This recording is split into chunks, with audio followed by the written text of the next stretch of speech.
17번 보겠습니다. 단기 총 공급 곡선이 우상향하는 이유로 옳지 않은 것은? 간단한 총 수요 총 공급의 모형을 봤을 때 완전 고용 국민소득인 YF 수준에서 수직인 장기 총 공급 곡선이 있고요. 그리고 우상향하는 단기 총 공급 곡선이 있습니다. 최초의 균형점을 A점이라고 할 때 우하향하는 총 수요 곡선 AD0가 지나고 있습니다. 이 균형점에서 총수요 곡선이 AD1으로 증가해서 우측 이동했다고 하면, 만약 이 단기 총 공급 곡선이 우상향하지 않고 장기 총 공급 곡선처럼 수직인 경우에는 물가만 P0에서 P1으로 상승하고 국민소득은 변함이 없게 됩니다. 하지만 단기 총 공급 곡선이 우상향할 경우에는 총수요의 증가에 따라서 물가도 상승은 하지만 국민소득이 YF에서 Y1으로 증가하게 됩니다. 즉, 단기 총 공급 곡선이 우상향한다는 것의 의미는 총수요의 변화가 국민소득에 영향을 미친다는 것을 의미합니다. 그래서 정부의 재정정책이나 통화정책에 의해서 총수요를 증가시키는 정책이 국민소득에 영향을 미칠 수 있게 되는 것이죠. 그런데 단기 총 공급 곡선이 우상향하는 이유에 대해서는 케인즈 학파와 고전 학파가 그 근거를 달리하고 있습니다.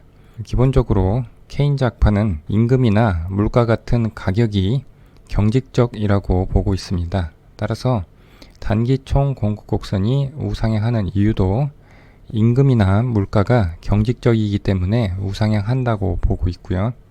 하지만 고전 학파 계열은 임금이나 물가 같은 가격 변수는 신축적이라고 가정하고 있습니다.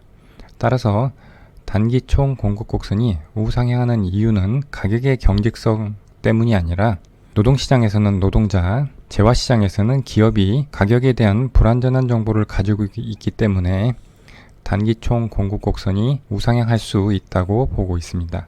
그래서 이 문제를 접근할 때도 케인즈 학파적인 측면에서 임금이나 물가 같은 가격 변수가 경직적이라고 보고 있는 것에 대한 보기와 고전학파 계열의 관점에서 노동자나 기업이 불완전한 정보를 보유하고 있다는 서술을 단기 총 공급 곡선이 우상향하는 이유를 서술하고 있는 보기로 판단하시면 되겠고요. 노동자나 기업의 정보가 완전하다든가 아니면 임금이나 물가 같은 가격 변수가 신축적이라는 것을 서술하고 있는 보기가 틀린 보기가 되겠습니다. 따라서 이 문제는 답을 고르는 데는 큰 어려움은 없는 문제입니다. 하나씩 보면 보기 1번, 명목임금이 일반적인 물가 상승에 따라 변동하지 못한 경우, 노동시장의 가격 변수인 명목임금이 신축적이지 못하다라는 것을 서술하고 있죠. 그리고 2번, 수요의 변화에 따라 수시로 가격을 변경하는 것이 어려운 경우, 가격이 경직적이라는 서술이죠. 3번, 화폐의 중립성이 성립하여 통화량 증가에 따라 물가가 상승하는 경우, 이것은 물가가 신축적으로 변하고 있다는 것을 서술하고 있죠. 그래서 이것은 앞에 보기 1, 2번과 다르게 가격의 경직성이 아니라 신축성에 대한 서술이므로 이것이 답이 되겠네요.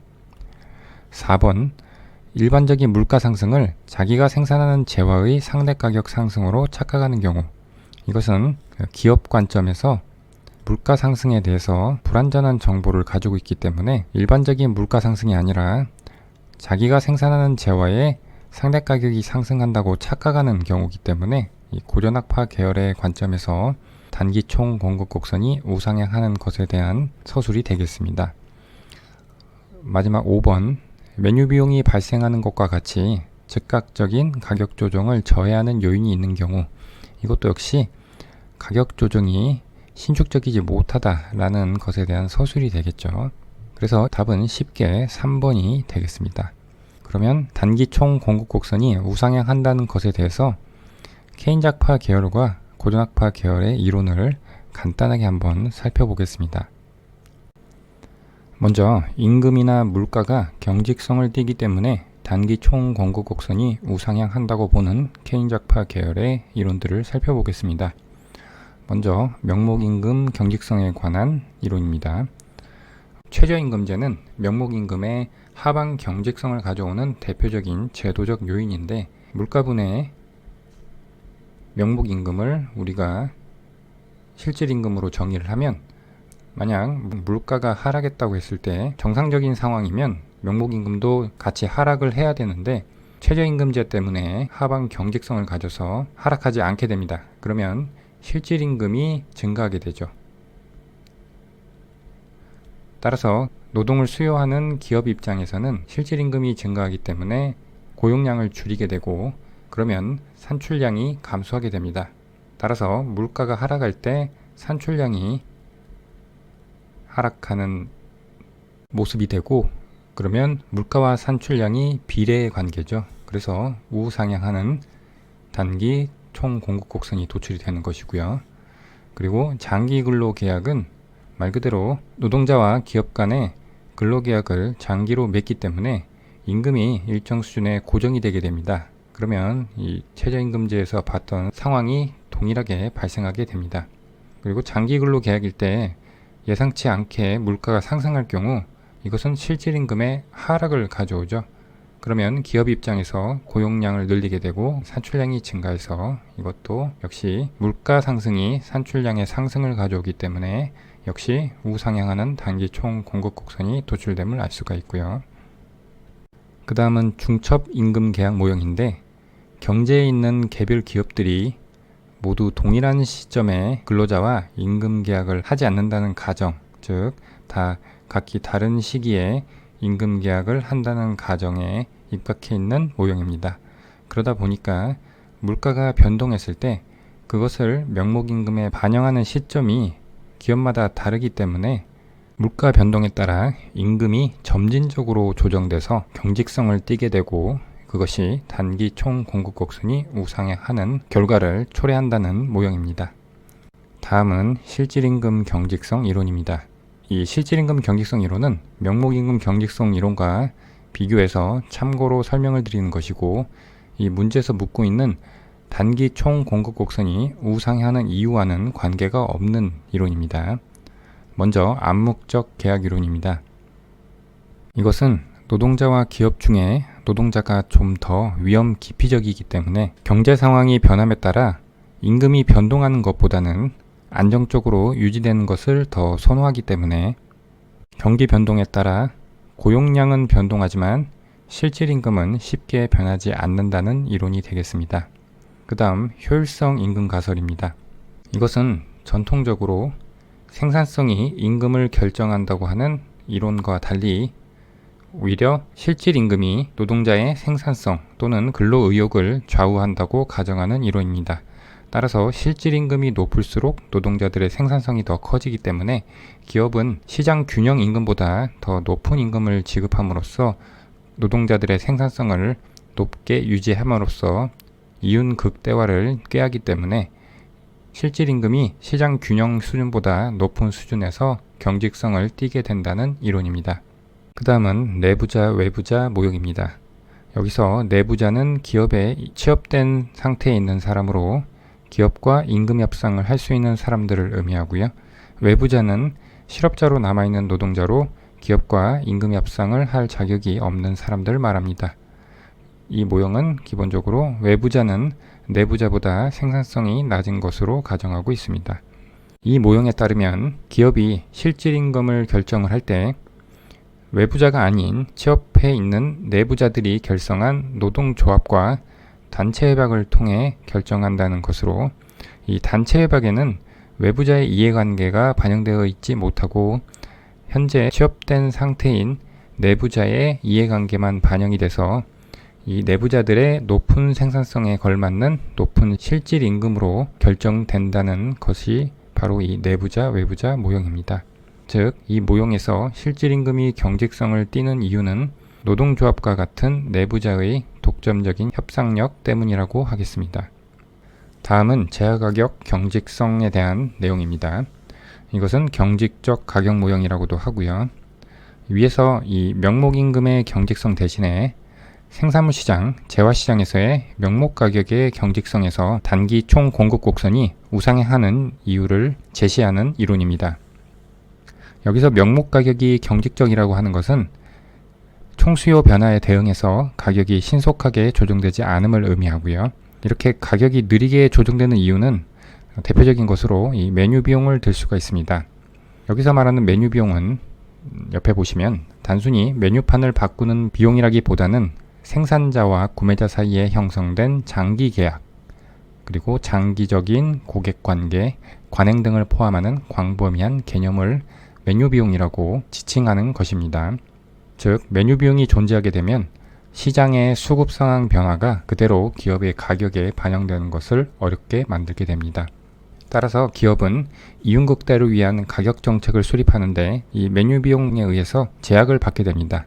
이 메뉴 비용 이론은 시장을 완전 경쟁 시장이 아니라 개별 기업이 자신이 공급하는 생산물에 대해서 어느 정도 독점력을 행사하는 독점적 경쟁 시장의 구조를 가정합니다. 이러한 가정하에서 총 수요를 감소시키는 외부 충격이 발생하면 이 독점적 경쟁 시장의 기업은 제품에 대한 수요가 감소하게 됩니다. 만약 메뉴 비용이 존재하지 않는다면 이 독점적 경쟁 시장의 기업은 수요 감소에 따라 가격을 하락시키고 산출량을 줄이게 됩니다. 하지만 메뉴 비용이 존재하기 때문에 기업은 가격을 조정하기보다는 산출량 조정으로만 대응을 하게 되고, 그러면 메뉴 비용이 없을 때와 비교해서 산출량이 더 큰 폭으로 감소하게 됩니다. 즉, 총 수요가 변동하지만 메뉴 비용의 존재 때문에 재화의 명목 가격이 경직성을 띠게 되고, 이것이 단기 총 공급 곡선이 우상향하는 결과로 나타나게 된다는 것입니다. 다음은 노동자 화폐 환상 모형입니다.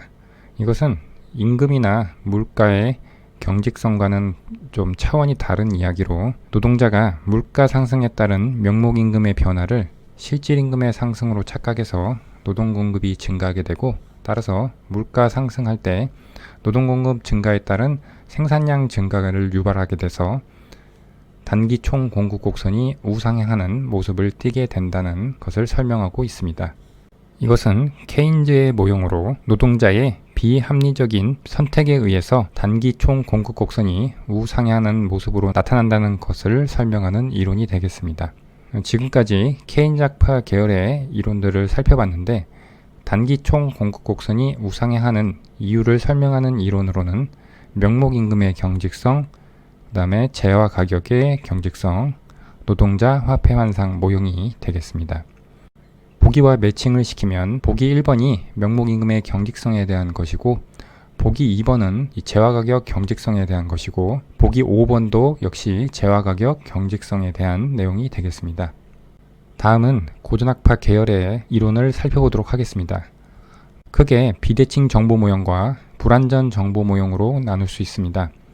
고전학파 계열은 기본적으로 가격의 신축성을 가정을 하고 시장에 대한 신뢰를 바탕으로 하고 있기 때문에, 케인작파 계열과 다르게 임금이나 물가 같은 가격 변수의 경직성에 따라서 단기 총 공급 곡선이 우상향하는 것이 아니라 비대칭 정보, 불완전 정보와 같이 정보 요인에 의해서 단기 총 공급 곡선에 우상향하는 이유를 제시하고 있습니다.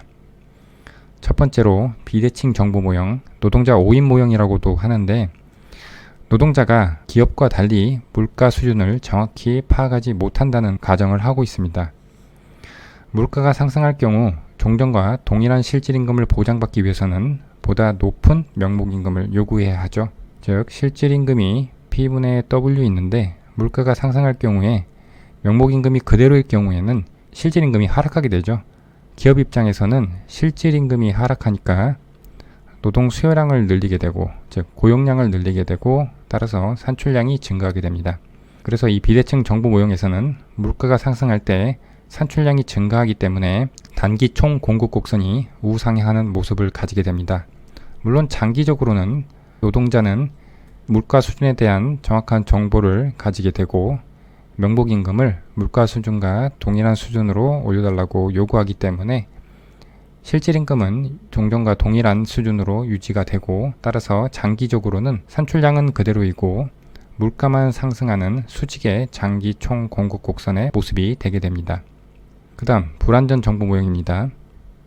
이것은 루카스의 고립된 섬 모형이라고도 합니다.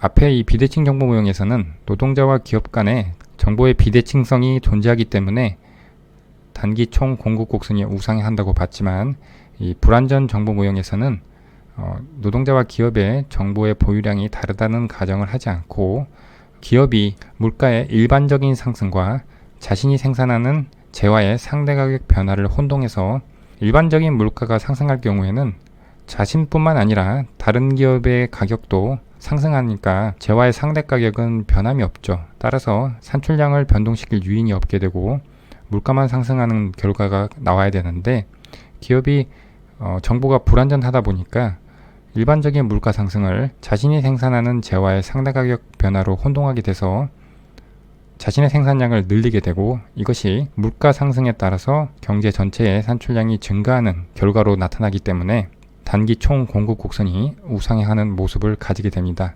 하지만 이것도 장기적으로 기업들이 물가의 일반적인 상승을 자신이 생산하는 재화의 상대 가격 변화와 잘 구분할 수 있게 되기 때문에 장기적으로는 완전고용 산출량 수준에서 수직인 장기 총 공급 곡선의 모습을 가지게 됩니다.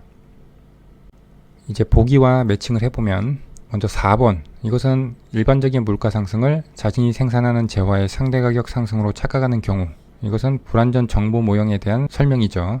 그리고 이제 답이 되는 3번은 통화량 증가에 따라서 물가가 신축적으로 바로 반응하는 것을 나타내기 때문에 정보가 불완전하다든가 이런 것이 아니라 전통적인 고전학파 계열의 내용을 서술하고 있는 보기이기 때문에 3번은 단기 총 공급 곡선이 우상향하는 이유와 관계가 없는 것이 되겠습니다. 그리고 앞에서 케인즈의 노동자의 화폐 현상 모형과 이 고전학파 계열의 노동자 5인 모형이 굉장히 비슷하다는 것을 알 수 있는데 앞에서 얘기한 노동자 화폐 현상 모형은 노동자들의 비합리적인 선택에 의해서 발생하는 것을 의미하고요. 이 고전학파 계열의 노동자 5인 모형은 노동자들의 비합리성을 가정하지는 않고요. 노동자들은 합리적인데 기업보다 물가 수준을 정확히 파악하는 데 필요한 정보가 부족하기 때문에 나타나는 현상으로 노동자들의 비합리적인 선택과는 거리가 있습니다.